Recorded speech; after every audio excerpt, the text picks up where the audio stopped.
Ռուբեն Մխիթարյանը անազատության մեջ է արդեն 2 օր եւ նրա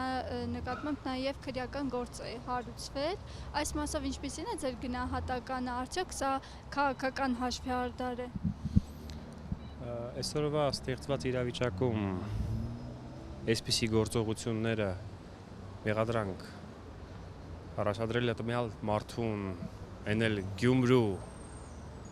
իրավիճակում մեր ընկերը Ռուբեն Մխիթարյանը գնացել էր իր մասնագիտական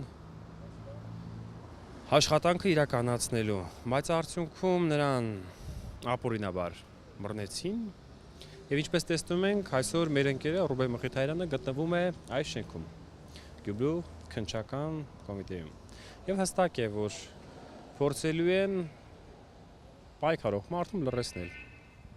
Բայց դեռևս քանի որ տեղեկություն չունենք այս պայդրությամբ, գնահատական կարող եմ հետևյալ ձև տալ։ Այո, այսօր սև օրեր են եւ այդ սև օրերը մի օր հեռանալու են եւ բացվել է լույսը։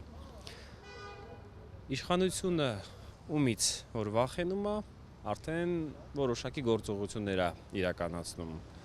Եթե Ռուբենը այն ուժեղ մարդն էր, որից վախենում էր իշխանությունը, թող լինի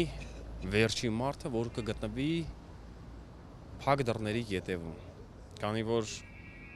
շարունակելով նման մարդկանց փակի տակ պահել, լռեցնել,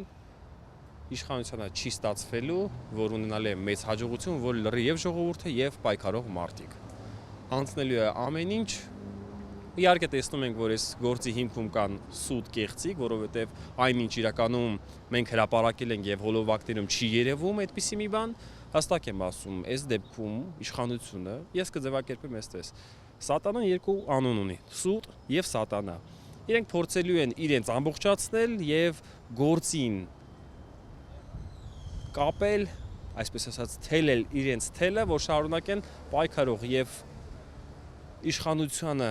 ընդդիմացող մարդկանց լռեցնել հնարավոր տարբերակներով։ Իրենց ձեռագիրը դեռևս մինչև առ այսօր չի փոխվել։